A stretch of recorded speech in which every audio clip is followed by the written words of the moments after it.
அமெரிக்காவில் பங்கு சந்தை சரிய போகுது. அதான் ஸ்டாக் மார்க்கெட் கிராஷ் ஆக போகுது. அதான் இந்த ஏஐ பபுள் வந்து பர்ஸ்ட் ஆக போகுது. அமெரிக்காவில் இன்ஃப்ளேஷன் பணவீக ஹை ராக்கெட்டா போகுது. அமெரிக்காவில் வேலையின்மை வீதம் பயங்கரமா அதிகரிக்க போகுது. அதை விட இந்த தங்கத்தின் விலை ஏன் ஏறுது, இது கூரையை பிச்சு கொண்டு போகுது, இது எங்க போய் நிக்க போகுது, இப்படித்தான் இன்றைக்கு எல்லாருடைய வாய்கள்லையும் சமூக வலைத்தளங்கள்லையும் முணுமுணுக்கப்படுகின்ற ஒரு ஹாட் டாபிக்கா இருக்கு. உண்மையிலேயே இது நடந்துருமோ? இது நடக்கிறதுக்கான வாய்ப்புகள் எந்த லெவல இருக்கு?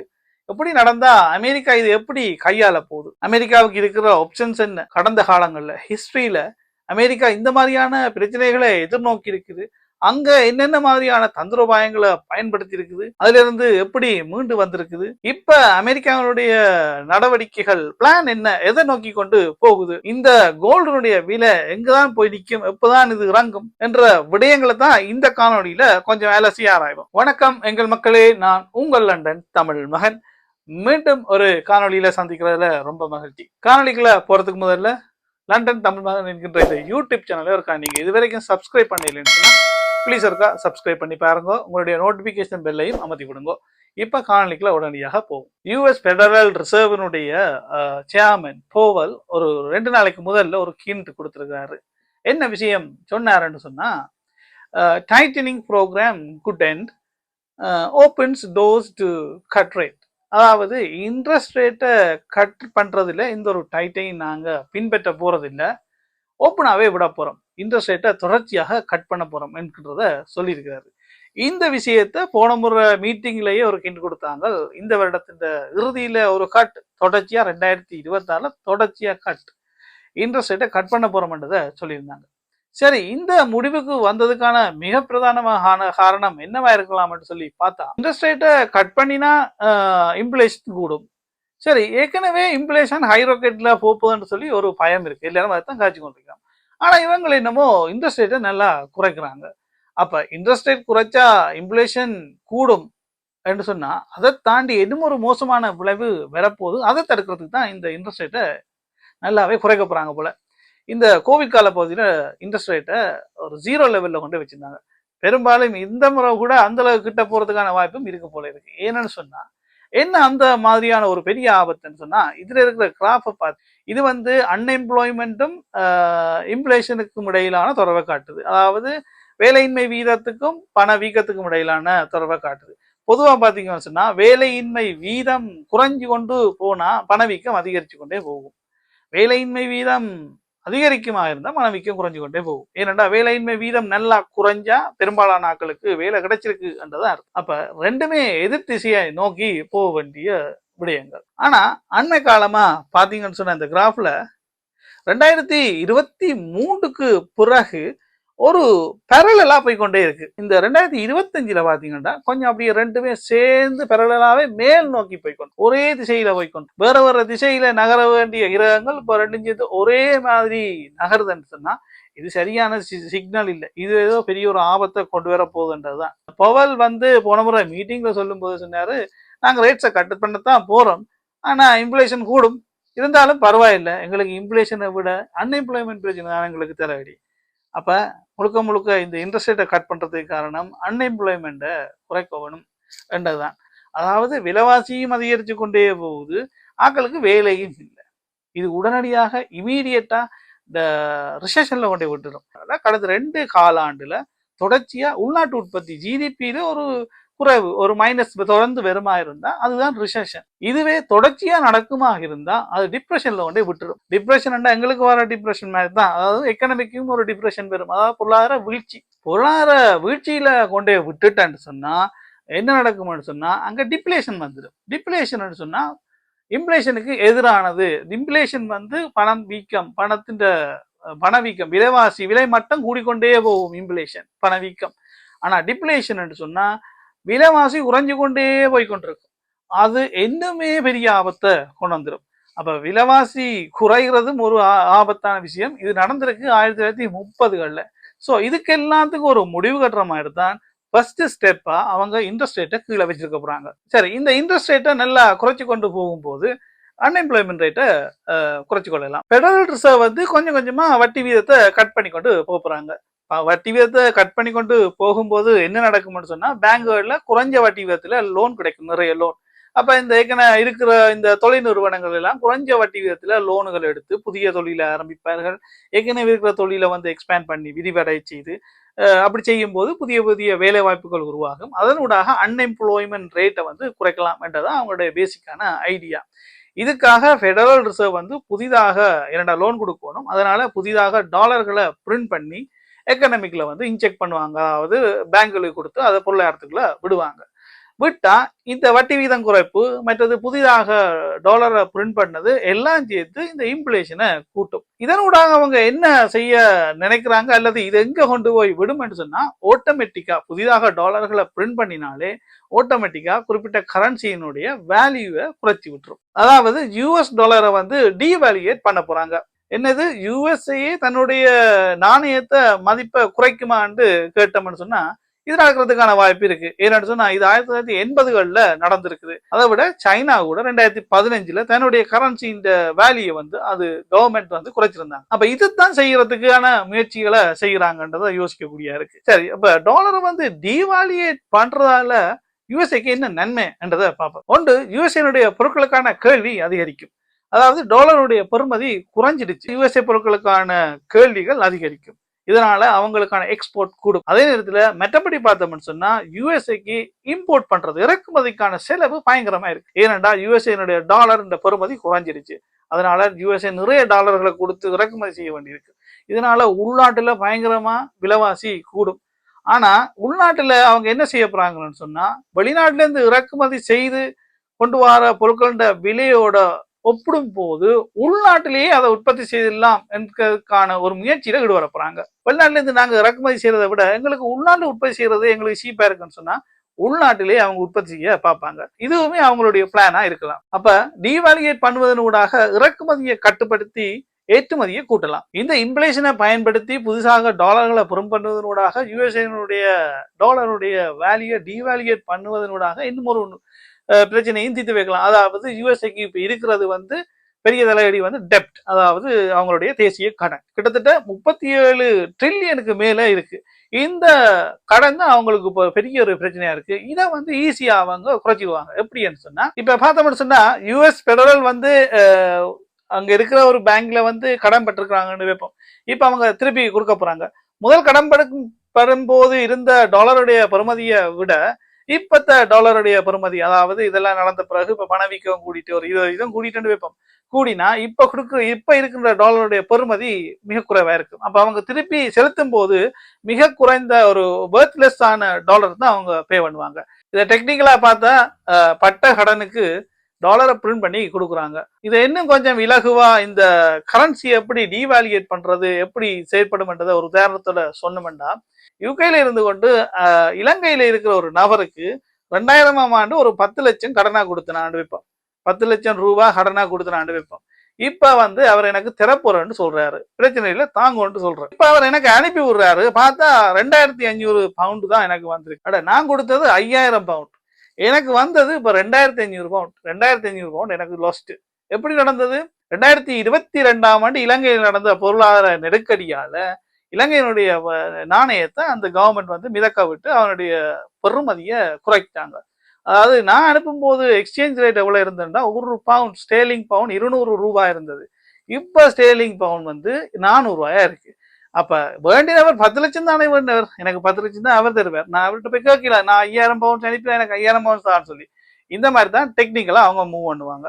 அதாவது யுஎஸ் கவர்மெண்ட் வந்து யுஎஸ் டாலரை வந்து டீவால்யூட் பண்ணுவதனூடாக ஈஸியா அவங்களோட டெப்டை அடைச்சிடுவாங்க குறிப்பிட்ட பெர்சன்டேஜ்ல. அவங்களுக்கு ஒரு பெரிய நன்மையை கொண்டு வந்துடும். எங்கேன்னு சொன்னா அவங்களுடைய பேலன்ஸ் ஷீட்ல இருக்கிற டெப்டை வந்து இலகுவாக குறைச்சி போட்டு அவங்களோட பேலன்ஸ் ஷீட்ல இருந்த பிரச்சனையை பிக்ஸ் பண்ணிடுவாங்க. ஸோ இதெல்லாமே இந்த டாலரை டீவால்யூட் பண்றதுல வர்ற நன்மைகளா இருக்கும். மொத்தத்துல யுஎஸ்ஏ ஒரு முடிவோட இருக்குது, ரேட்ஸ் கட்ட தொடர்ந்து செய்ய போறாங்க. இப்ப கோல்டு மேட்டருக்கு வருவோம். தங்கம் ஏன் இப்படி கூரையை பிச்சு கொண்டு போகுதுண்டு.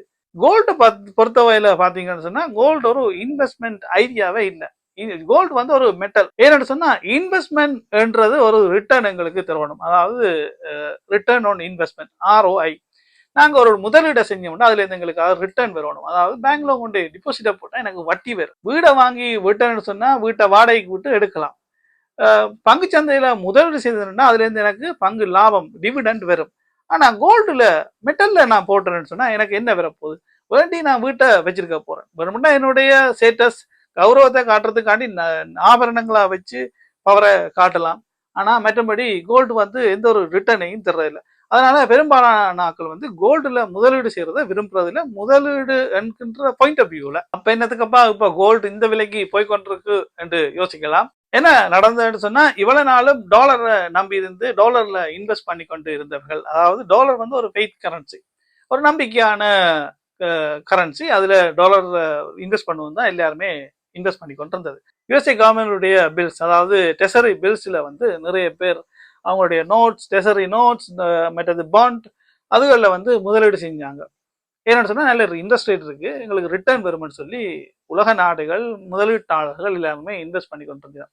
இப்ப வந்து ரேட்ஸ் கட் பண்ண தொடங்கிட்டாங்க, பொருளாதாரம் அபிவிருத்தி அடைய இல்லை, யுஎஸ்ஏ இந்த டாலர் வந்து இந்த பெறுமதி குறைய போகுது. அதனால யுஎஸ்ஏ மீதான நம்பிக்கை இழக்குது. அமெரிக்கான்ற சூழ்நிலை இந்த அளவுல இருக்கின்ற ஒரு பயம், ஃபியர் வந்த பிறகுதான் எல்லாருமே அங்க இருந்து வந்துட்டாங்க. இங்க வந்தா எங்க கொண்டே முதலீடு செய்யறது? ஷேர் மார்க்கெட்டுக்குள்ள போவோம்னு சொன்னா ஷேர் மார்க்கெட்டுக்குள்ள பபுள் இருக்கு, வெடிக்க போகுது, தள்ளி இல்லைங்கன்ற மாதிரி சொல்றாங்க. அப்ப இருக்கிறதுலே சேஃப் ஆனது எதுன்னு சொன்னா இந்த கோல்டு தான். ஏன் கோல்டு சேஃப்னு சொன்னா கோல்டை வந்து நாங்க பிரிண்ட் பண்ணிடலாம், கோல்டை வந்து நாங்க பிரிண்ட் பண்ண இயலாது, உற்பத்தி செய்ய இயலாது, இருக்கிறதே ஒரு நிலத்துக்குள்ள ஒரு கொஞ்சம் கொஞ்சம் தான் இருக்கு. அதனால அதுதான் ஒரு லிமிட்டடா இருக்கிறதுனால அது ஒரு சேஃப். அதனாலதான் இப்ப எல்லாருமே வந்து அதை வாங்கி கொண்டிருக்கிறோம். இந்த ரேடர்ஸ் வந்து வாங்கி வித்து லாபத்தை உழைக்கிறவங்க எல்லாம் கூடுதலாக வந்து கொண்டிருக்கிறோம். அதை விட உலகத்தில் இருக்கிற எல்லா நாடுகளுமே யுஎஸ்ஏ மீதான நம்பிக்கை இழந்ததால அள்ளி குவிச்சு வேண்டி கொண்டிருக்கிறோம். அதை விட இப்ப ஜியோ பொலிட்டிக்ஸ் மற்றது அன்சர்டனிட்டி விஷயங்கள் எல்லாம் இப்ப உலகத்துல நடந்து கொண்டிருக்கு. இதனாலதான் எல்லா நாடுகளும் உஷாராகி கோல்டை வந்து வாங்குறதுக்கு ஆரம்பிச்சு இப்ப கோல்டு இந்த விலையில போய் நிக்குது. அப்ப கோல்டுன்ற பிரைஸ் எப்ப இறங்கும் என்று பார்த்தோம்னு சொன்னா அதுக்கு முதல்ல எப்பவுமே இந்த தங்கத்தின் விலை அதிகரிச்சு கொண்டேதான் போகுதா என்றது பார்த்தோம்னா ஆஹா இல்ல. 1980 உச்சத்துல நின்றுச்சு. அதுக்கப்புறம் இப்பதான் மேல போயிருக்குது. 1980 இருந்து 2000ஆம் ஆண்டு வரைக்கும் அது ஒரு லெவல்ல கீழே தான் நின்று கொண்டே இருந்துச்சு, ஒரு சீரா போய் கொண்டேதான் இருந்தது. அதுக்கு காரணம் என்னன்னு சொன்னா 80களுக்கு பிறகு 90கள் எல்லாம் வந்து எக்கனமி சூப்பரா இருந்துச்சு, அமெரிக்காவுடைய பொருளாதாரம் நல்லா இருந்துச்சு, வட்டி வீதம் எல்லாம் நல்லா கொடுத்தாங்க, வேலை எல்லாருக்கும் கிடைச்சது, அன்எம்ப்ளாய்மெண்ட் குறைவா இருந்துச்சு, பணவீக்கம் இல்லை, ஸோ சுமூத்தா போய்கொண்டிருந்ததால இந்த நாடுகள் எல்லாம் என்ன செய்தாங்கன்னு சொன்னா குறிப்பா ஐரோப்பிய நாடுகள் இந்த சென்ட்ரல் பேங்க்ஸ் எல்லாம் என்ன செய்யறா, ஏன் நாங்க கோல்டுக்குள்ள காசை போட்டு சும்மா வச்சு கொண்டிருப்போம், அது ஒரு மெட்டல், அதுல போட்டா ஒன்றுமே இருக்காது, அதை விட கோல்டுல ஏன் முதலீடு செய்யலான்னு அது ஒரு தூக்கி கொண்டு செய்ய இயலாது, அது ஒரு தலையடி, செக்யூரிட்டி குறைவு, அதுக்கு ஒரு செக்யூரிட்டி கார்டை போடணும். இந்தியா மற்றது ஜெர்மனி எல்லாமே தங்களுடைய கோல்டை வந்து இங்க லண்டன்ல தான் பாதுகாப்பா வச்சிருந்தாங்க. அப்ப அது ஒரு செக்யூரிட்டி கொடுக்கணும், இதெல்லாம் தலையடி. நாங்க கோல்டை கைவிட்டுட்டு ஓடி போய் நாங்கள் நல்ல இன்ட்ரெஸ்ட் தர்ற ரிட்டர்ன் தர யூஎஸ் டெசரி பில்லில் போடுவோம், பாண்டில் போடுவோம்னு சொல்லி, ஷேர் மார்க்கெட்டில் போடுவோம்னு சொல்லி எல்லா பேங்க்குகளுமே வந்து அவங்களுடைய இன்வெஸ்ட்மெண்ட் அதில் போனாங்க. அப்போ கோல்டை வந்து விற்றாங்க. அதனால தான் கோல்டு வந்து இப்படி செறைஞ்சு கொண்டு போச்சு. ஆனால் அந்த நேரத்தில் அமெரிக்கா எதையுமே விற்கலை. ஏன்னு சொன்னால் அமெரிக்காவுடைய கரன்சி தான் ஒரு நம்பிக்கையான கரன்சி. அது ஏன் நம்பிக்கையான கரன்சி என்று சொன்னால் உலகத்திலேயே அவன்கிட்ட தான் கோல்டு கூட இருக்கு. கோல்டு எவ்வளவு இருக்குண்டா கிட்டத்தட்ட 8000 சொச்சம் டன் கோல்டு அவன்கிட்ட இருக்கு. அடுத்ததான் இருக்கிறது ஜெர்மனி. ஜெர்மனிட்ட என்னமோ 3500 அப்படித்தான் இருக்கு. அப்ப அமெரிக்காவை கிட்ட நெருங்கவே இயலாத அளவுக்கு தான் அமெரிக்கா அவ்வளவு கோல்டை வச்சிருக்கிறான். இதனாலதான் எல்லாருமே வந்து அவன் கோல்டு அவன்கிட்ட இருக்குத்தானே, அப்ப இது பிரச்சனை இருந்தாலும் அட்லீஸ்ட் கோல்டே அதை எனக்கு தெருவான்னு சொல்லிதான் எல்லாருமே இந்த யூஎஸ் டாலரை நம்பி இன்வெஸ்ட் பண்ணி கொண்டு இருந்தாங்க. ஆனா அந்த நேரத்துல அமெரிக்கா எதையுமே விற்க, ஏன்னு சொன்னா அவங்க தான் அந்த கோல்டை வச்சிருந்தாங்க, அதன் அடிப்படையில தான் இந்த டாலரை வந்து எல்லாரும் நம்புறாங்க. அந்த அடிப்படையில் அவங்க எதையுமே விற்கல. இதுக்கு பின்னால ஒரு அரசியலும் இருந்திருக்கலாம். ஆனா அது யூரோப்பியன் கண்ட்ரிகள் அதுகள் எல்லாமே வந்து அந்த சென்ட்ரல் பேங்க் எல்லாமே கோல்டை வந்து வித்தாங்க. இதனால அந்த 80கள்ல இருந்து அந்த பீக்ல இருந்த கோல்டு பிரைஸ் 2020 வரைக்கும் ஒரு கீழே தான் நின்று கொண்டிருந்தது. அதனால கோல்டை வாங்கி வைக்கிறதுன்றது எப்பவுமே லாபத்தை தரும் என்றது இல்லை. சொந்த தேவைக்கு ஆபரணமா அணியோர்னு சொன்னா நாங்க வாங்கி வைக்கலாம், மற்றபடி கோல்டுல இன்வெஸ்ட் பண்ண எங்களுக்கு வந்து ஒரு ரிட்டர்னும் கிடைக்க போறது இல்லை. அதை விட அதை யூஸ் பண்ணவும் இல்லை, சாப்பிடவும் இல்லாது. அப்படியான சூழ்நிலைகள்ல இப்ப மீளவும் கோல்டு விலை இறங்குமாக இருந்தா பழைய நிலைமை இல்லாம போகணும். ஒரு பயம் அமெரிக்கா மீதும் அமெரிக்காவுடைய டாலர் மீதும் ஒரு பயம் இல்லாத சூழ்நிலை பெற வேணும். அதை விட அன்சர்டனிட்டி சிச்சுவேஷன் இல்லாம இருக்கணும். அதாவது அன்சர்டனிட்டி சிச்சுவேஷன் சொன்னா காசா பிரச்சனை, மற்றது இங்கால உக்ரைன் ரஷ்யா பிரச்சனை, இங்கால சைனா யுஎஸ்ஏ ரேட் பிரச்சனை. ஸோ இந்த மாதிரியான சூழ்நிலைகள் நோமலுக்கு வர வேணும். அந்த சூழ்நிலையில பார்த்தோம்னு சொன்னா டொனால்ட் ட்ரம்ப் ஒரு மாதிரி இந்த காசாவினுடைய இஸ்ரேல் பலஸ்தீன் பிரச்சனையை தீர்த்து வச்சு ஒரு நல்ல ஒரு பெயரை பெற்றிருக்காரு. இப்ப மிடில் ஈஸ்ட் அவருடைய கண்ட்ரோல்ல இருக்கு. இப்ப செலன்ஸ்கி வந்து இறங்கிட்டாரு வாஷிங்டன் டிசியில. 1500 மைல்ஸ் போய் அடிக்கக்கூடிய மிசைல்ஸை வாங்கத்தான் அவர் வந்து இறங்கினவர். ஏன்னா டொனால்ட் ட்ரம்ப் சொன்னாரு, ரஷ்யாவுக்கு விரட்டினாரு, நான் வந்து இந்த மிசைல்ஸை கொடுக்க போறேன், இந்த விகனைய நீ பார்த்து செய்ய இந்த மாதிரி ஒரு விரட்டலை கொடுத்திருந்தாரு. இவர் வந்து இறங்கிக்கு முதலே நேற்று டொனால்ட் ட்ரம்ப் வந்து பூட்டினோட 2 மத்தியாலம் போன்ல காய்ச்சிட்டாரு. ஸோ அவங்களோட பிரச்சனையை ஓரளவுக்கு சோர்ட் அப் பண்ணுவாருன்னு தான் தெரியுது. இதான் வந்து பூட்டினுக்கு கடைசி வாய்ப்புன்னு நான் நினைக்கிறேன். இந்த பேச்சுவார்த்தை சரியா போய் அதுவும் ஒரு சரியான சூழ்நிலைக்கு எதிர்காலத்தில் வர்றதுக்கான வாய்ப்பு இருக்கு. அதை விட போன வெள்ளிக்கிழமை டொனால்ட் ட்ரம்ப் இந்த சைனா யுஎஸ்ஏ ரேட்டுக்கு போட்ட ஒரு ட்வீட், அதுல தான் இந்த ஷேர் மார்க்கெட் எல்லாமே சரிஞ்சிருந்தது. எப்படி சைனா மீது நான் 100% டாக்ஸை போட போறேன் என்றார். ஏன்னு சொன்னா சைனா வந்து இந்த சில தாதுக்கள், கனிமங்கள், சில மெட்டல்ஸை வந்து நாங்கள் யுஎஸ்ஏக்கு கொடுக்க மாட்டோம், அதுவுமே யுஎஸ்ஏல வந்து டிஃபென்ஸுக்கு பயன்படுத்தக்கூடாது என்று சொல்லி சைனா ஒரு ஆர்டரை போட்டுது. ஆனா அதுக்கு எந்த ஒரு ரியாக்ஷனுமே மார்க்கெட்டில் காட்டல. ஆனா வெள்ளிக்கிழமை டொனால்ட் ட்ரம்ப் போட்டாரு ஒரு ட்வீட் வந்து, சைனா மீது நாம் வந்து 100% போட போறோம், ஏற்கனவே 30 இருக்குது, இப்ப 130 போட போறோன்னே மார்க்கெட் சும்மா ஒரு ஆட்டம் கண்டு கீழே விழுந்துருந்துச்சு. ஆனா இப்ப மறுபடியும் போயிருக்குது. இன்றைக்கு அவர் ஒரு ரெஸ்பான்ஸ் பண்ணிக்கிறார். என்னன்னு சொன்னா, இட் இஸ் நாட் சஸ்டைனபிள், உங்கள் மீதான வரி வந்து நிலையானதுல மாற்றம் அடையலாம் என்ற மாதிரி சொல்லிக்க. ஏன்னா அவங்களோட சைனாவோட பிரசிடென்டோடையும் டொனால்ட் ட்ரம்ப் கதைக்கப்படுறார். ஸோ இந்த பிரச்சனையும் பூட்டினை வச்சுக்கொண்டு செய்யக்கூடிய மாதிரியான வாய்ப்பும் இருக்குது. ஸோ அன்சர்டனிட்டி சிச்சுவேஷன் வந்து எப்பவுமே மாறலாம். டொனால்ட் ட்ரம்ப் அப்பப்போ ஒரு விரட்டலை கொடுத்து விடியோண்டு காயப்பார், பின்னோண்டு காயப்பார். டொனால்ட் ட்ரம்பை பொறுத்த வகையில போரை வந்து விரும்புறதில்லை. அவருடைய பழைய ஆட்சியில கூட எந்த ஒரு போரும் நடக்கல. அடுத்தது பாத்தீங்கன்னு சொன்னா யுஎஸ்ஏனுடைய ஷேர் மார்க்கெட் இந்த ஏஐ பபுள் வந்து பர்ஸ்ட் ஆக போகுதுன்னு சொல்லப்படுது. இப்ப 2000 ஆண்டு .com பபுள் வந்துச்சு. அதுக்கு காரணம் வந்து நிறுவனங்கள் வருமானம் உழைக்குதோ அல்லது செயற்படுதோ, .com சம்பந்தமான நிறுவனங்கள் செயற்படுதோ இல்லையோ, எதிர்காலத்தில் இது நல்லா உழைக்கலாம்னு சொல்லித்தான் அந்த நிறுவனங்களுடைய பங்குகள் வலு வேகமா அதிகரிச்சது. ஆனா ஒன்றும் இல்லை என்றோன்னே பகண்டு அப்படியே விழுந்து கிராஷ் ஆகி கிட்டத்தட்ட அதுல இருந்து மீண்டு வர்றதுக்கு கிட்டத்தட்ட ஒரு 13 வருஷத்துக்கிட்ட ஆச்சு. ஆனா இந்த முறை இருக்கிற ஏஐ பபுள்ஸ் வந்து இருக்குது. ஆனா இது பர்ஸ்ட் ஆகுமா இல்லையான்றத பார்த்தோம்னு சொன்னா, இந்த S&P 500ல இருக்கிற மிக மேஜர் ஜாம்பவான் கம்பெனிகள் வந்து கிட்டத்தட்ட ஒரு 30% கண்ட்ரிபியூஷனை S&P 500ல வச்சிருக்கிறேன். அதாவது இந்த Google, Microsoft, apple, Tesla, Amazon அப்படியான மிக பிரதானமான கம்பெனிகள் தொடர்ச்சியா லாபத்தை காட்டிக்கொண்டே தான் இருக்குது. NVIDIA தொடர்ச்சியா பயங்கர லாபத்தை காட்டிக்கொண்டே இருக்குது. மற்றது ஏஐ என்பது இப்போ ஒரு ஸ்டார்டிங் பாயிண்ட்ல இருக்கு, சாதாரண மக்களுக்கு வந்து சேர இல்லை. அதுக்கான டேட்டா சென்டருக்கான நிறைய முதலீடுகளை ஓப்பன் ஏஐல இருந்து NVIDIAல இருந்து நிறைய ஃபார்ம் பண்ணி கொண்டு இருக்கிறாங்க. இப்ப கூகுள் கூட தன்னுடைய ஏஐ சென்டரை வந்து இந்தியாவில் ஓப்பன் பண்ண போகுது. அப்ப ஏஐனுடைய ஆரம்ப கட்டம் தான் நான் இதை பார்க்கிறேன். அப்ப இந்த நிறுவனங்கள் ஏஐ முன்வரமா கொண்டு போற நிறுவனம் எல்லாமே நல்ல ஸ்ட்ராங்கான கம்பெனிகள். வேர்ல்ட்ல பெஸ்டா இருக்கிற அந்த 7 நிறுவனங்கள்லாம் மிக முக்கியமா இந்த ஏஐ கொண்டு போயினா.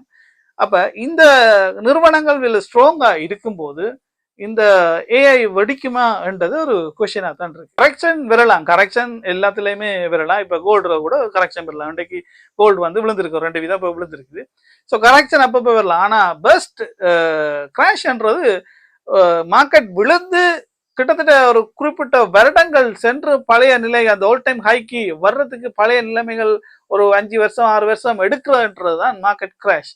ஒரு 20% விழுந்தாலே அதை கரெக்ஷன் டே நாங்க சொல்லலாம். இல்லையாண்டா அன்றைக்கு டொனால்ட் ட்ரம்ப் போட்ட ட்வீட்டுக்கு பயங்கரமா மார்க்கெட் விழுந்தது. இப்ப அது அந்த விழுந்த லெவலை தாண்டி போய் கொண்டிருக்கு. இப்ப நிப்டி 50 நல்ல ரேலியா இருக்குது. இன்றைக்குமே நல்ல ரேலியை கொடுத்து ஒரு ரெசிஸ்டனை உடைச்சு நல்ல சூப்பரா செஞ்சு கொண்டிருக்கு. ஸோ இந்த இடத்துல ஏஐ பபுள் வந்து பர்ஸ்ட் ஆகுமா இல்லையான்றது ஒரு கொஸ்டினபிளா தான் இருக்கு. சரி, இப்ப யூஎஸ் டாலருக்கும் கோல்டுக்கும் என்ன தொடர்பு என்றதை பார்த்தோம்னா, யூஎஸ் டாலர் வந்து ஸ்ட்ராங் ஆச்சுன்னு சொன்னா கோல்டு குறையும். அதாவது யூஎஸ் டாலருடைய பொறுமதி அதிகரிக்க அதிகரிக்க அதிகரிக்க டாலர், அதாவது கோல்டுன்ற பிரைஸ் வந்து குறைஞ்சு கொண்டே போகும். ஏன்னா எல்லாருமே வந்து யூஎஸ் டாலர்ல தான் இன்வெஸ்ட் பண்ணுவாங்க. ஹிஸ்டரியை பாத்தீங்கன்னு சொன்னா யூஎஸ் டாலர் வந்து எப்ப எல்லாம் கீழே வருதோ அப்ப கோல்டு பயங்கரமா ஏறும். யூஎஸ் டாலர் வந்து நல்லா கீழே விழுந்துட்டு ஒரு சைட்ல போய்கொண்டு இருக்குமாக இருந்தாலுமே கோல்டு வந்து தொடர்ச்சியா ரேலியாக இருக்கும், தொடர்ச்சியா அதிகரிச்சு கொண்டே இருக்கும். இப்படியான ஒரு தொடர்பு தான் இருக்கு. இந்த இப்ப என்ன நடக்குதுன்னு சொன்னா டாலருடைய பெறுமதி வெள்ளமா இறங்கி ஒரு சைட்டுக்கு போற மாதிரி தான் இருக்கு. இருந்தாலுமே அந்த கோல்டு வந்து பயங்கரமா பிச்சு கொண்டு போகுது. அதே போல ஷேர் மார்க்கெட்டுக்கும் கோல்டு பிரைஸுக்கும் பார்த்தோம்னு சொன்னா, ஷேர் மார்க்கெட் நல்லபடியா செய்யும் போது, நிறுவனங்கள் எல்லாம் நல்ல லாபத்தை உழைச்சு நல்லபடியா போய்கொண்டிருக்கும் போது கோல்டுடைய பெறுமதி குறைஞ்சு கொண்டு போகும். ஏன்னு சொன்னா ஷேர் மார்க்கெட் நல்லா செய்யும் போது ஷேர் மார்க்கெட்ல தான் எல்லாருமே வந்து இன்வெஸ்ட் பண்ணுவாங்க. ஏன்னா கோல்டு தானே ஒரு ரிட்டர்ன் தரப்போறது இல்லை. அதனால அந்த அதுல இருக்கிற காசு எல்லாத்தையும் கொடுத்து ஷேர் மார்க்கெட்ல போடுவாங்க. ஷேர் மார்க்கெட் நல்லா விழுந்து கிராஷ் ஆகி கீழே போய்கொண்டு இருக்கும்போது நிறுவனங்கள் எல்லாம் வந்து நல்லபடியா ஒர்க் பண்ணல, நல்ல பெர்ஃபார்மன்ஸ் காரணல, ப்ராஃபிட்டை உழைக்கல என்று சொன்னா உடனடியாக அதுல இருக்கிற இன்வெஸ்டர்ஸ் எல்லாருமே போய் கோல்டை வேண்டி அதுல இருந்து அதுக்கு பின்னால ஒளிஞ்சிருப்பாங்க. ஆனா இப்ப என்ன மாதிரியான சிச்சுவேஷன் சொன்னா ஷேர் மார்க்கெட்டும் பயங்கரமா போய்கொண்டிருக்கு, இங்கால கோல்டுமே பயங்கரமா போய்கொண்டிருக்கு. அப்ப இது வந்து இந்த நேரத்துல ஒரு பயங்கர ஒரு வித்தியாசமா இருக்கு. அப்படின்னா இதை எப்படி பார்க்கலாம்னு சொன்னா, ஷேர் மார்க்கெட்டுக்குள்ள முதலீடு செய்யாத பணம் தான் இப்ப கோல்டுல முதலீடு செய்யப்படுது. குறிப்பா மற்ற நாடுகளுடைய கவர்மெண்ட் வந்து கோல்டை வாங்கினோம் என்றதான் இப்ப பார்க்கக்கூடிய இருக்கு. இது ரெண்டுமே ஒண்டா போறதுக்கான வாய்ப்பு மிக மிக குறைவு. ஷேர் மார்க்கெட்டும் ரேலியா இருக்குது, கோல்டு பிரைஸும் ரேலியா இருக்கு. இதனாலதான் வலு வேகமா பொறப்பா இப்ப இல்ல வலு வேகமா இந்த ஷேர் மார்க்கெட் கிராஷ் ஆகுதுன்றதான் எல்லாரும் சொல்லி கொண்டிருக்கீங்க. 1930ஆம் ஆண்டுல பாத்தீங்கன்னு சொன்னா த கிரேட் டிப்ரெஷன், அதாவது பெரிய அளவான மிக படு மோசமான ஒரு பொருளாதார சூழ்நிலை, பொருளாதார வீழ்ச்சி நடந்தது. அந்த வீழ்ச்சி 1930களில் நடந்ததுக்கு மிக முக்கியமான காரணம் ஆணி வேறா இருந்தது ஷேர் மார்க்கெட் கொலாப்ஸ், அதாவது ஷேர் மார்க்கெட் கிராஷ் ஆனது. அப்போவுமே வந்து அங்க இருந்த ஸ்பெகுலேஷன், சில மிக முக்கியமான சில நிறுவனங்களுடைய பங்குகள், அதாவது அப்பயுமே ஒரு பபுள் ஒன்று வந்தது. அந்த பபுள் வந்து வெடிச்சதாலதான், பபுள் என்று சொல்றது நிறுவனம் ஆக்சுவலா உண்மையிலேயே சரியான லாபத்தை உழைக்காது, ஆனா எதிர்காலத்துல நல்லா உழைக்கும், அப்படி உழைக்கும் இப்படி உழைக்கும்னு சொல்லி முதலீட்டாளர்களுடைய ஒரு ஸ்பெகுலேஷன், அதாவது ஒரு முதலீட்டாளர்களுடைய எதிர்பார்ப்புல கடக எல்லாருமே முதலீடு செய்வீங்க. அப்ப விலை தாறுமாற ஏறிக்கொண்டிருக்கும். அதுதான் இப்ப ஏஐ நிறுவனங்களுக்கு ஏஐ வந்து அந்த மாதிரி செய்ய போது இந்த மாதிரி செய்ய போது செய்யலாம். இனோவேஷன் எப்பவுமே உருவாகும். நாங்கள் நித்திர முடிச்சுட்டு எழும்பும் போது புதுசா ஒன்றை கண்டுபிடிச்சிருவாங்க. ஏஐ வந்து எதிர்காலத்துல அப்படி செய்யும் இப்படி செய்யும், அதனால இந்த நிறுவனம் நிறைய லாபத்தை உழைக்கும்னு சொல்லி தான் எல்லாரும் அடிபட்டு இப்ப ஏஐ நிறுவனங்கள்ல முதலீட்டை செய்யறதால ஏஐ பபுள், அந்த ஏஐ செய்யற நிறுவனங்களுடைய பங்குகள்லாம் மேல வேகமா அதிகரிச்சு கொண்டிருக்கு. S&P 500 எல்லாம் அதிகரிச்சு கொண்டிருக்கு. காரணம் இதைத்தான் சொல்லி அந்த பபுள் சொல்லி, இந்த பபுள் ஒன்றும் இல்லை, ஏஐ வந்து ஒன்றும் புடுங்காது என்று சொல்லி ஒரு வந்தோடனே அப்படியே மார்க்கெட்டுக்குள்ள விழுந்துடும். அதே மாதிரி 1930களில் வந்து அந்த பபுள் வந்து வெடிச்சு அந்த ஷேர் மார்க்கெட் கிராஷ் ஆனதுதான் முதல் காரணம். அந்த கிரேட் டிப்ரெஷன் வந்தது காரணம். அப்ப இருந்த யுஎஸ் பிரசிடென்ட் பிராங்க்லின் வந்து ஒரு ஆக்டை கொண்டு வராரு, கோல்டு ரிசர்வ் ஆக்ட் 1934. அதாவது கோல்டு பிரைஸை வந்து அதிகரிச்சு விட்டாரு ஓவர் நைட்ல. அதாவது ஒரு அவுன்ஸ் கோல்டு வந்து $20 சம்திங்ல இருந்தது, ஓவர் நைட்ல அது $35 ஆக்கி விட்டாரு. $35 ஆக்கினோன்னா இப்ப கோல்டு பெறுமதி கூடிட்டு இல்ல. அப்ப அந்த இடையில அந்த கேப் வந்து அவங்களுக்கு ஒரு ப்ராஃபிட்டா இருக்கு. கிட்டத்தட்ட அவங்களுக்கு வந்து அந்த நேரமே $2.8 பில்லியன் வந்து ப்ராஃபிட்டா இருந்துச்சு. அதுக்கு ஈக்குவலான டாலரை பிரிண்ட் பண்ணி பம்ப் பண்ணி விட்டாரு. அது எக்கனாமிக்ல வந்தோடனே அதுல இருந்துதான் அந்த பொருளாதாரம் மீளவும் வந்துச்சு. இப்ப இந்த ஷேர் மார்க்கெட் பர்ஸ்ட் ஆகி உடைஞ்சிட்டு ஏஐ பபுள் வந்து உடைஞ்சிட்டேன்னு சொன்னா அதே சிச்சுவேஷன் வருமானு சொன்னா இல்ல. ஏன்னு சொன்னா இப்ப கோல்ட் ஸ்டாண்டர்ட் இல்ல. 1970 வந்து இதே பிரச்சனை நடந்தது. அப்ப இருந்த பிரசிடென்ட் ரீகன் என்ன செய்துட்டாரு, கோல்ட் ஸ்டாண்டர்டை தூக்கி போட்டு எங்களுக்கு கோல்டு இருக்கிறதால இந்த பொருளாதாரத்தை அடுத்தடுத்த கட்டத்துக்கு கொண்டு போய் நான் இருக்கு, நான் இன்னைக்கு கோல்டை வச்சு கொண்டு நான் பிரிண்ட் பண்ண மாட்டேன், கோல்டு எல்லாத்தையும் நிப்பாட்டி போட்டு இந்த விருப்பத்துக்கு ஏற்ற மாதிரி நான் பிரிண்ட் பண்ணுவேன்னு சொல்லி அந்த முறையை கொண்டு வந்தாரு. அதான் இப்பவும் நடக்குது. இந்த முறை ஷேர் மார்க்கெட் பிரிண்ட் பெர்ஸ்ட் ஆனாலும் அவங்க டாலரை பிரிண்ட் பண்ணி பம்ப் பண்றதுக்கான வாய்ப்பு நிறைய இருக்கு. அதை விட இப்ப கோல்டு இந்த விலைக்கு ஏறிக்கொண்டு போறது வந்து யாருக்கு நன்மை என்று பார்த்தா அதுவுமே யூஎஸ்க்கு தான் நன்மை. ஏன்னாட்டா யூஎஸ் தான் இந்த உலகத்திலேயே நிறைய கோல்ட வச்சிருக்கிறது அவங்க தான். இப்ப எல்லாரும் அடிபட்டு கோல்ட வாங்கி வாங்கி வாங்கி கடைசியா நன்மையை செஞ்சு விட்டுருக்கு யூஎஸ்க்கு தான், அமெரிக்காவுக்கு தான். இப்ப அமெரிக்காவுடைய பெறுமதி இப்ப கூடியிருக்கு. உண்மையிலேயே அமெரிக்காவில் இருக்கிற கோல்டு பெறுமதி எவ்வளவுண்டா புக் வேல்யூ 1972 அடிப்படையில தான் அவங்க கோல்ட வந்து அவங்களோட பேலன்ஸ் ஷீட்ல காட்டி கொண்டிருக்கிறாங்க. அதாவது ஒரு அவுன்ஸினுடைய பெறுமதி $42 தான் அவங்களோட புக்ல பதியப்பட்டிருக்கு. ஆனா இப்ப மார்க்கெட் பிரைஸ் எவ்வளவு 6300 தாண்டிட்டு. அப்ப இப்ப அவங்க அந்த பிரைஸுக்கு மாத்தினாங்கன்னா அவங்களுடைய வெல்த் எந்த அளவுக்கு போகும். ஆனா அவங்க இந்த டாலருடைய பெறுமதிய $42 இருந்து கூட்டி விட்டாங்கன்னு சொன்னா அது எல்லா நாட்டுக்கும் நன்மை ஆயிடும். அதனால அந்த வேலையை செய்ய மாட்டாங்க. இதனாலதான் எல்லா மத்திய வங்கிகளும் 1980 இருந்து 2000 எல்லா நாடுகளும் கோல்டை விற்கும் போது அமெரிக்கா மட்டும் பேசாமலே இருந்துச்சு. எவ்வளத்த வாங்கி குமிச்சாங்களோ தெரியாது, பட் அவங்க விற்கல. அமெரிக்காவில் ஒவ்வொரு முறையும் இந்த மாதிரியான ஒரு பொருளாதார கலாப்ஸ், அதாவது எக்கனாமிக் கலாப்ஸ் ஆகும்போது 1930 வரும்போது கோல்டுடைய ப்ரைஸை அதிகரிச்சு செஞ்சாங்க. அப்புறம் 70 வந்து வரும்போது கோல்டு ஸ்டாண்டர்டை நிப்பாடி போட்டு டாலரை பிரிண்ட் பண்ணாங்க. இப்பவுமே ஷேர் மார்க்கெட் பிளாஸ்ட் ஆனா, ஷேர் மார்க்கெட் வந்து கிராஷ் ஆச்சுன்னு சொன்னா இப்பவுமே அவங்க டாலரை பிரிண்ட் பண்றதுக்கான வாய்ப்புகள் நிறைய இருக்கு. இது வந்து ஒரு டிப்ரெஷனுக்கு போறதை தடுக்கிறதுக்கான வாய்ப்பு நிறைய இருக்கு. இந்த 1930களில் இந்த கிரேட் டிப்ரெஷன் நடக்கும்போது என்ன நடந்ததுன்னு சொன்னா, பெடரல் ரிசர்வால புதுசாக டாலர்களை பிரிண்ட் பண்ண இல்லாத சூழ்நிலை இருந்ததால மக்கள்கிட்ட டாலர்கள் இல்லை, எல்லாம் ஷேர் மார்க்கெட்ல போயிடுச்சு. ஸோ வங்கிகளுக்கு பேங்க் ரன் என்று சொல்லுவீங்கன்னா வங்கிகளுக்கு மக்கள் எல்லாரும் போய் தங்களுடைய டிபாசிட் பண்ண தொகையை எடுப்ப மட்டும் எல்லாருமே ஒரே நேரத்தில் போயிட்டோம். போனா வங்கிட்ட எப்படி ஒரே நேரத்தில் எல்லாருக்கும் காசை கொடுக்கறதுக்கு இருக்காது. பெடரல் ரிசர்வும் வந்து பிரிண்ட் பண்ணி பேங்க்குக்கு கொடுக்கல. இதனால பெரிய ஒரு பிரச்சனை, எல்லா வங்கிகளுக்கும் வெளியாலையுமே மக்கள் இரவிரவாக லைன் நிற்க வேண்டிய சூழ்நிலை வந்துருச்சு. இதனால வங்கிகள்ல முதலீடு செய்த பணமும் போச்சுது. ஏன்னாடா இப்ப இருக்கிற மாதிரி அந்த இன்சூரன்ஸுமே இல்லை.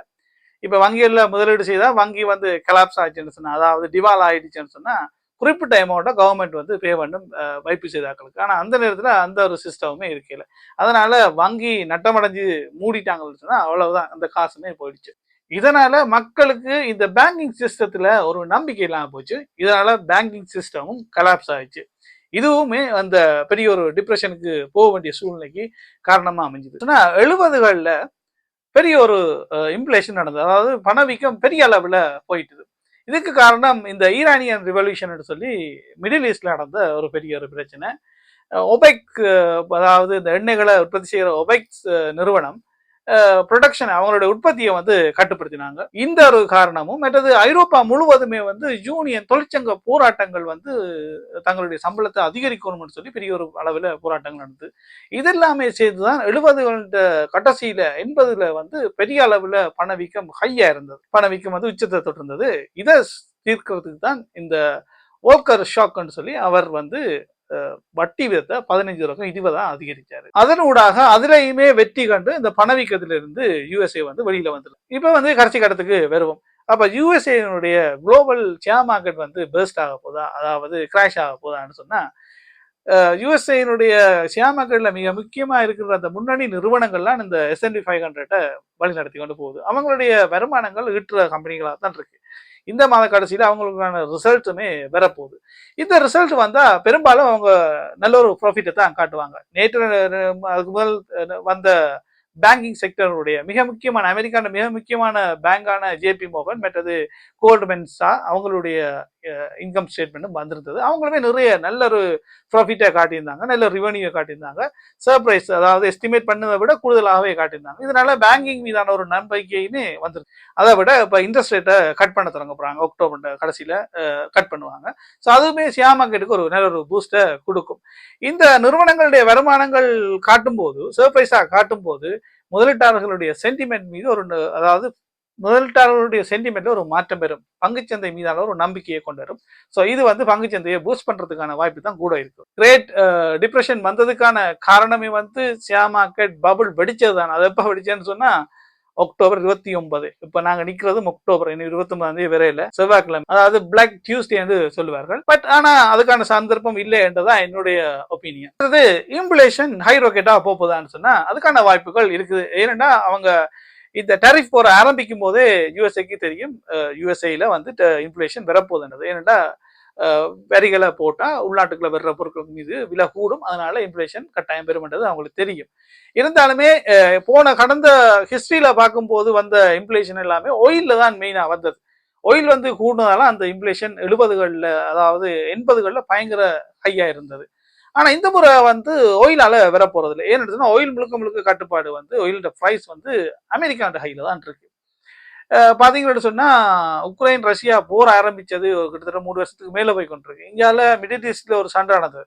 இருந்தாலுமே ஆயில் பிரைஸ் ஏறவே இல்லை, அப்படியே தான் நிக்குது. அதை அப்படியே இருந்தாலும் பரவாயில்ல, இப்போ குறைஞ்சு கொண்டே தான் போகுது. இது எங்கேயுமே நடக்கிறதான்றது ஒரு ஆச்சரியமா இருக்கு. ஒரு அசாதாரண சூழ்நிலை நடக்குது. ஆயில் கிணறுகள் இருக்கின்ற ஒரு பிராந்தியத்துல மிடில் ஈஸ்ட்ல ஒரு சண்டை நடக்குது. அங்கால ரஷ்யா வந்து ஆயிலை ப்ரொடக்ட் பண்ற ஒரு முக்கியமான இது சண்டை நடக்கும் போது ஆயில் பிரைஸ் வந்து ஹை ராக்கெட்டா போகணும். ஆனா ஆயில் பிரைஸ் அதுக்கு எதிராக குறைச்சி கொண்டே போகுது. இதுக்கு பின்னால ஜியோ பொலிட்டிக்கல் இருக்குது. ரஷ்யாண்ட பொருளாதாரத்தை உடைக்கணும், ஏற்கனவே உடைச்சாச்சு. உடைக்கணும், ரஷ்யாண்ட ஆயிலை வந்து ரஷ்யா பெரிய விலையில விற்கக்கூடாது, நட்டத்துல விற்க வேணும். இப்ப இந்தியாவுக்குமே ப்ரெஷர் கொடுத்து கொண்டு அமெரிக்கா வந்து கொடுத்து கொண்டு ஆயில வாங்கணும்னு சொல்லி, அதனால இந்த முறை ஆயிலால இன்ஃப்ளேஷன் பெறப்போறதுல இந்த ட்ரேட் டரிஃபால தான் இன்ஃப்ளேஷன் பெறப்போகுதுன்றது அவங்களுக்கு ஏற்கனவே தெரியும். அதுலயுமே இப்ப சைனாவோட நடக்கின்ற இந்த ட்ரேட் போரால தான் இன்ஃப்ளேஷன் கூட போகுதுன்றது தெரியுது. ஆனா இப்ப வந்து புட்டினோட கதைக்கப்படுறாரு, அடுத்ததா சைனாவோட கட்சி இந்த 2 பிரச்சனையும் தீர்த்துட்டாருன்னு சொன்னா, இந்த பேச்சுவார்த்தைகள் எல்லாம் சரியா வெறுமா இருந்தா இந்த 3 விஷயம் சேர்த்து, இந்த பலஸ்தீனம், மற்றது ரஷ்யா உக்ரைன் பிரச்சனை, இந்தியால சைனாவோட இருக்கின்ற அந்த ட்ரேட் போர். ஏன்னா இன்னைக்கு ஒரு கமெண்ட்ஸ் டொனால்ட் ட்ரம்ப் சொல்லியிருக்கிறாரு, என்னன்னு சொன்னா இட் இஸ் நாட் சஸ்டைனபிள், அதாவது சைனா மீது கொடுக்கப்பட்ட இந்த டேரிஃப் வந்து நிலையானதில்லை, எப்பவும் மாறலாம்ன்ற மாதிரி ஒரு பாசிட்டிவா சொல்லியிருக்காரு. அதனால இன்றைக்கு மார்க்கெட் வந்து நல்லபடியா கிரீனா போய் கொண்டிருக்கு. ஸோ இதுவுமே அவர் வந்து இந்த 3டையுமே சரி பண்ணிட்டாருன்னு சொன்னா அவருக்கு வெற்றி கிடைச்ச மாதிரி. ஸோ இதுவுமே வந்து இன்ஃப்ளேஷனை கொஞ்சம் கட்டுப்படுறதுக்கான வாய்ப்பு இருக்கு. ஏனென்றா சைனாவுக்கு யுஎஸ்ஏ இல்லாம வாழவும் இல்லாது, யுஎஸ்ஏக்கு சைனா இல்லாமலும் வாழ இல்லாது. ஸோ அதனால இவங்க ஏதோ ஒரு உடன்பாட்டுக்கு போய் ஆகணும்ன்றதான் உண்மையான கருத்து. அடுத்தது அன்எம்ப்ளாய்மெண்ட் வந்து கூட போதா யுஎஸ்ஏல என்றா நிச்சயமா கூடத்தான் போகுது. அதுக்காண்டித்தான் வந்து இன்ட்ரெஸ்ட் ரேட்டை நல்லா ஃபுல்லா கீழே கொண்டே வச்சுக்கொண்டு டாலரை பிரிண்ட் பண்ணி உள்நாட்டுல உற்பத்திகளை ஆரம்பிச்சு எக்கனமியை டெவலப் பண்ணி அதனோட அன்எம்ப்ளாய்மெண்ட் ரேட்டை வந்து சரி செய்யப்படும். பட் ஆனா இது வந்து இதுக்கான டைம் எடுக்கும், இதுக்கான பேர்டினை வந்து இதுக்கான சஃபரை வந்து யுஎஸ்ஏ அனுபவிக்கத்தான் வேண்டி இருக்கும். இது 2030 தாண்டி போறதுக்கான வாய்ப்பும் இருக்கு. மற்றது கோல்டு பிரைஸ் எப்ப கூரையை பிச்சு கொண்டு போற இந்த கோல்டு பிரைஸ், தங்கத்தின் பிரைஸ் எப்ப இது நிற்கும் என்று சொன்னா, என்னென்ன பிரச்சனையால என்னென்ன ஃபியர் பயத்தால இந்த கோல்டு பிரைஸ் அதிகரிச்சு கொண்டு போகுதோ அதெல்லாம் மாறணும். அதாவது யூஎஸ் டாலர் வேல்யூ அதிகரிக்கணும், அதன் மீதான நம்பிக்கை வரணும். மற்றது இந்த ஜியோ பொலிட்டிக்கல் இந்த அன்சர்டனிட்டி பிரச்சனை எல்லாமே தீர வேணும். அடுத்தது மிக முக்கியமா இந்த தங்கத்தின் விலை எவ்வளவுக்கு ஏறுறதுக்கான காரணம் ஜீல்டு இல்லை. ஜீல்டுன்னு சொன்னா முதலீடு செஞ்சா அதுல இருந்து ரிட்டர்ன் பெறணும். அது வந்து சரியான குறைவா இருக்கு. ஏன்னா இன்ட்ரெஸ்ட் ரேட்டும் இப்போ வந்து குறைக்க போறாங்க, இன்ஃப்ளேஷனும் பெறப்போகுது. அப்ப இன்ட்ரெஸ்ட் ரேட்ல இருந்து இன்ஃப்ளேஷனுடைய தாக்கத்தை கழிச்சா அங்க மைனஸ்ல தான் பெறப்போகுது. அதனால யூஎஸ் பொண்ட்லயோ யூஎஸ் டாலர்ல இன்வெஸ்ட் பண்றது எந்த ஒரு விநியோசனமும் இல்லை. அதை விட அதுல இன்வெஸ்ட் பண்ணாமல் கோல்டுல கொண்டு வச்சுக்கொண்டு இருக்கிறதால எந்த ஒரு ஆப்பர்ச்சுனிட்டி காஸ்ட்டுமே வரப்போறது. ஏன்னா அங்கேயே வந்து எங்களுக்கு மைனஸ் எல்லாம் பெறப்போகுது. அதனால இப்போதைக்கு நான் கோல்டுல வச்சிருப்போம் இப்ப எல்லாருமே கோல்ட பண்ணி கொண்டு இருக்கிறேன். ஆனா இது வந்து எப்ப குறையும் சொன்னா இந்த இன்ட்ரெஸ்ட் ரேட்டை அதிகரிக்க நிச்சயமா வந்து கோல்டு வந்து கரெக்ஷன் ஆகி குறைகிறதுக்கான வாய்ப்பு நிறைய இருக்குது. அந்த நேரத்தில் இந்த ரேட் பண்றவங்க எல்லாம் கடை கண்டு வித்து போட்டு எல்லாருமே வெளியில வந்துருவாங்க. இந்த ஹை பிரைஸ்ல இது எந்த அளவுக்கு போகும்ன்றது ஏன்னா எல்லாத்துக்கும் ஒரு சரி வர்றதுக்கான சரி ஆகிறதுக்காக ஒரு குறிப்பிட்ட டைம் எடுக்கலாம். மேபி 1 வருஷம் அல்லது 5 வருஷம் எடுக்கலாம். அப்ப இந்த எந்த அளவுக்கு போகும்ன்றது தெரியாது. ஆனா இந்த நேரத்துல நாங்கள் அதை வாங்கி வைப்போம்னு சொல்லி ஹை பிரைஸ்ல வாங்கி வச்சு கொண்டிருந்து சடாரண்டு விழும்போது தான் எங்களுக்கு அது பாதிப்பை கொண்டு வரும். ஏன்னா நகையை வந்து நாங்க கூட விலைக்கு வாங்கி போட்டு இப்போ அது நகை வந்து குறைஞ்சிட்டேன்னு சொன்னா அது எங்களுக்கு பாதிப்பு தான். இதோட இந்த காணொலியை நான் முடிச்சுக்கொள்றேன். இந்த விடயங்களை தான் இந்த காணொலியை சொல்ல வந்தேன். இதுவரைக்கும் நீங்க லண்டன் தமிழ் மகன் என்ற யூடியூப் சேனலை நீங்க இது வரைக்கும் சப்ஸ்கிரைப் பண்ணிருந்தா ஒரு ப்ளீஸ் சப்ஸ்கிரைப் பண்ணி பாருங்க. இந்த காணொலி உங்களுக்கு பிடிச்சிருந்தா உங்களுடைய நண்பர்கள் உறவினர்களுக்கும் அனுப்பி வையுங்கள். மீண்டும் ஒரு நல்ல காணொலியில சந்திப்போம். நன்றி, வணக்கம். உங்கள் லண்டன் தமிழ் மகன்.